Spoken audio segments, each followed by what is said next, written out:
Hey everyone, welcome to Mike and the Mad Pod, episode 5. And in this episode, we're going to leave right off where we started last week, and that was my week 9 picks. And if you watch that video, you'd see that I wasn't as successful in my debut with these picks. Unfortunately, we went 1-2 to start the year. But to my defense, and this is not an excuse, I'm not going to use it as an excuse. And there's a reason this video is coming out on a Friday and not on a Wednesday. But if you listen to that video I made on a Wednesday, within 24 hours, 2 of my 3 picks were basically thrown out because of huge developments. The major one being Deshaun Watson, who I declared the best quarterback in Texas, to absolutely come out there and smoke the Colts. Well, within a day, he tore his ACL in practice, which is terribly unfortunate, and was out of that game. And I'll be honest with you guys, I still would have, even without him, I still thought the Colts would have lost that game. The spread got pushed down to 7. I still would have thought the Texans would have won that game. Didn't happen that way. And Deshaun, if you're listening, I apologize if I skunked you there. And then the other one, which, again, retrospectively, I can sit here and say, yeah, I would have done this. But honestly, if I knew that Ezekiel Elliott was going to play in that Dallas game, I would have picked Dallas to win that game. Because I think his presence on the field makes Dak Prescott that much better. And if you watch the game, Elliott rushed for 93 yards, and it's not a 100-yard performance, so it's in no way a dominating performance. But his threat, his potential to be such a big playmaker makes Dak Prescott that much better. And that's what you saw. You saw Dak Prescott had a tremendous game, 3 touchdowns. He did great. Dallas won that game, and that was really great to see. But we're going to put all that aside right now. All of my both losses and the picks, which are coming. The Week 10 picks will be coming. But I need to sit down and talk about the Giants right now. Talk about the state that this season has become for this team. And to me, watching that game, and those Giant fans out there listening, because I know quite a few of you are, that game to me was rock bottom for the Giants. Because that was a defense coming into this year that was prolific. That was a tremendous defense. That secondary was the second coming of the Legion of Boom. This would have been a defense that would have shut down any teams. And then the climax of this year, and when you have all of the issues that they had, with Ben McAdoo, the issues on offense, the issues with the offensive line, when you allow 51 points in your own building, that to me is an absolute disgrace. And those players on defense should be ashamed for that, for the effort they put in. And it's not like the Rams are that good. Okay, it's not like Sean McVay is the second coming of Vince Lombardi, like I keep hearing. Okay, first year coach, and he's done a good job. I thought definitely a lot better than years past with that Rams team. And what basically happened was the Giants allowed him to come in their building and just demolish and embarrass them. And the secondary especially. Let's go down the list here. Landon Collins and Eli Apple. The effort they put in that game was atrocious. And there's one play in particular that I think we can all focus on, we can all hone in on, was the 3rd and 33. Let me repeat that. 3rd and 33 completion to Robert Woods for a touchdown. How can you allow that? How does that happen if you're that secondary? That vaunted secondary that was so good last year. When Landon Collins is the best safety in football, bar none. When Eli Apple was a top 10 pick, or maybe top 15, I can't remember. It was a top pick, was supposed to make a big step forward this year. How could you allow that on that play? That is terrible. I know they're 1-7 at that point, but you can't allow that. Have some respect for the game. That's terrible. Again, they showed no effort in that game to me, and that's just a disgrace. You really let yourselves down when you do that. When you go out there and you put a minimal effort in, it's just embarrassing. It's embarrassing for the owner, John Mara, who didn't finish the game. He left and said one thing to the media, said, hey, the performance speaks for itself when you put an effort like that. How about the fans who are paying to watch you play? Come out there and show some effort. And I'll tell you this, at least they did play, unlike Janoris Jenkins. And this is where this video really, to me, where you're going to see me get fired up here. Janoris Jenkins is a disgrace for the Giants. He's a cancer, and he should be let go. I don't care how good he was last year. You don't skip practices. You don't do that. And I know Dominique Rodgers-Cromartie did it before, but Janoris Jenkins using the head coach as an excuse to skip practice is a disgrace. He should hand his game check in. When people are coming to the game to watch you, and you're not playing just for you, you're not playing for your paycheck, you're playing for the fans, the owner, and your teammates. You let all your teammates down, and they could have used you on that 3rd and 33 play. And don't sit there and blame the head coach like everyone's doing. And I don't think he's doing a great job either. I watch his interviews, and he's just so anemic with his answers. It drives me crazy. He shows no emotion. But don't use that as an excuse to skip the game.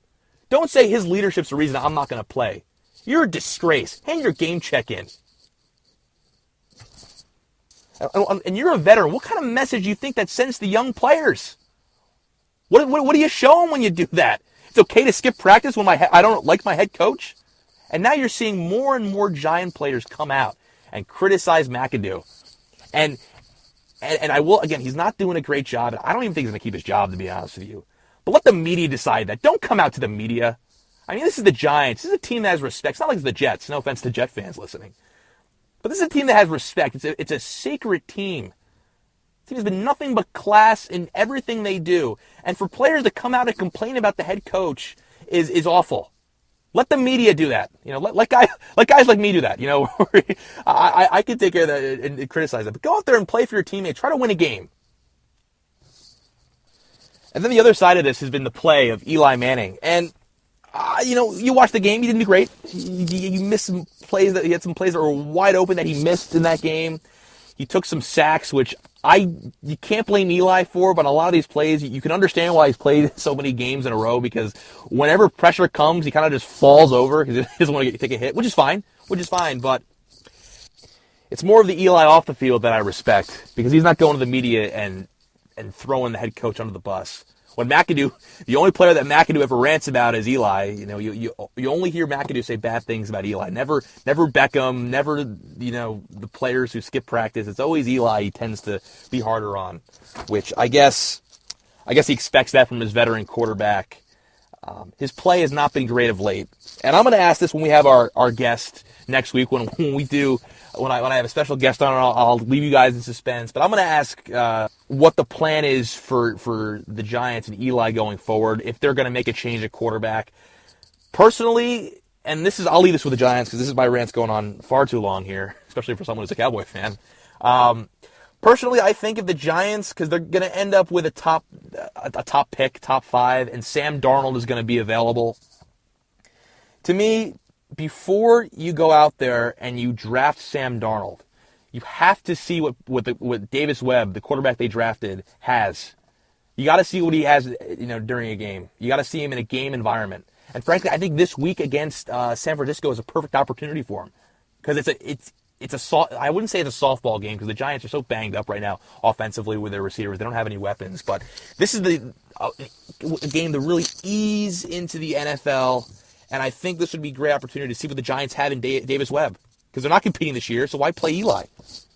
Except for a streak. He has that streak of 207, 8, whatever it is, consecutive games. That's why I guess they're reluctant to not play or to take him out. But I think you have to see what you have in quarterback Davis Webb before you go out there and take Sam Darnold.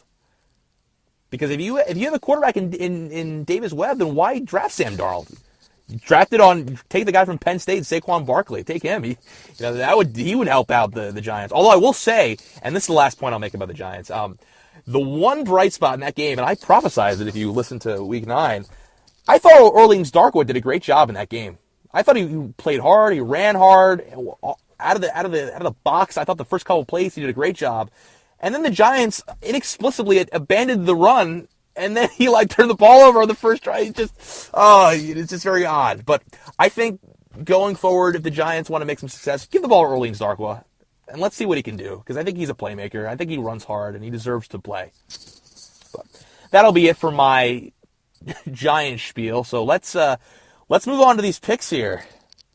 All right, starting off with the other franchise in New York Football Jets.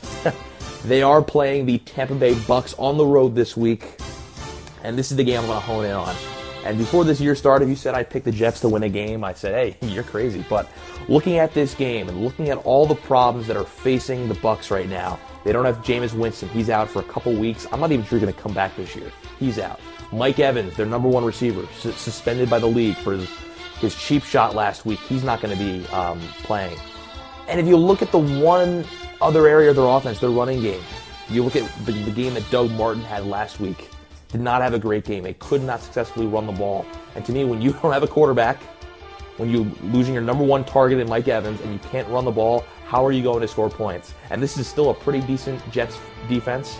It's not as good as it was in years past, with a young team that's poised to make improvements, and I think they're going to play pretty well in this one. The spread, I believe, is Jets -3. I think the Jets easily win this game. Let's give you a score here. Let's go 17-10 Jets. Win by 7. And game number 2 of the Mike and the Mad Pod picks is going to come in Chicago, where the Bears play the Packers. And this is the first time on this series. We're only week 2 in, but this is the first time I'm going to pick a team that's not going to win, but going to cover the spread. The spread right now, it's the Bears against the Packers. The Bears are 5.5-point favorites. And listen, I know that the Packers have a bunch of problems right now. Mainly one of them, their franchise quarterback and the all-world quarterback, Aaron Rodgers, is out for the year. Actually, that's not. I think he might come back to the playoffs, but he's not going to be playing in this contest at least. And they're playing the backup quarterback, Brett Hundley, who I'm actually starting in one of my fantasy leagues. But he's playing in Chicago, which can be a tough place to play. And if it's as cold tomorrow as it is today, it's going to be tough for them. But I think the Packers are still have weapons offensively. They're able to run the ball. Their running game has improved, has been the best running game I think the Packers have had in the last couple of years, even with Eddie Lacy a couple of years ago. They've had success in Ty Montgomery, who played well last week. The emerging talent in Aaron Jones, I'm also starting in fantasy. And I think the receivers are still pretty solid. I know they're going to miss Aaron Rodgers, but I think the Bears aren't going to be able. They might win the game, but I don't think they're going to score more than 5.5 points against the Packers in this one. I think Mitchell Trubisky could be a talented young quarterback, but he has no weapons whatsoever receiving-wise. His best weapon is Tariq Cohen, the backup running back to Jordan Howard. And I think the Bears' offense right now is very one-dimensional. And I think establishing the run is going to be key for the Bears. I think they will, but I don't think they're going to beat the Packers by more than 7 points. I'm going to give you a score here. Let's go 27-24 Bears. Bears win the game, but Packers cover the spread. 5.5 is way too much today or tomorrow in Chicago.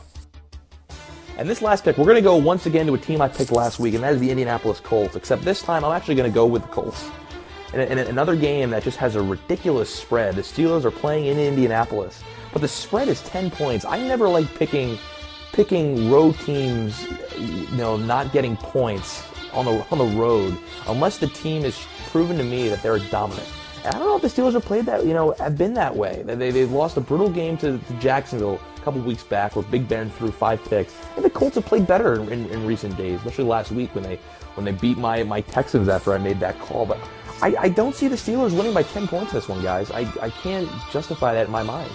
Obviously, they have the big trio, Big Ben and Antonio Brown, and Juju Smith-Schuster, another Ippolito fantasy guy, and Le'Veon Bell. They have those guys, but is this a team that's going to go on the road into Indianapolis and score 10 points? They're coming off of a bye week, I get that, but I tend to think that teams play better when they play in back-to-back weeks as opposed to having the bye. The bye isn't nice for rest, but it's nice to build up some momentum. I think to start off going on the road and winning by more than 10 points is a lot to say. Once again, we're going to go very similar as the last pick. I think the Steelers do win that game, but I do not think it's by 10 points. The Steelers will win. Let's go 24-17. 24-17 Indianapolis. So there are your 3 picks. Jets to win in Tampa.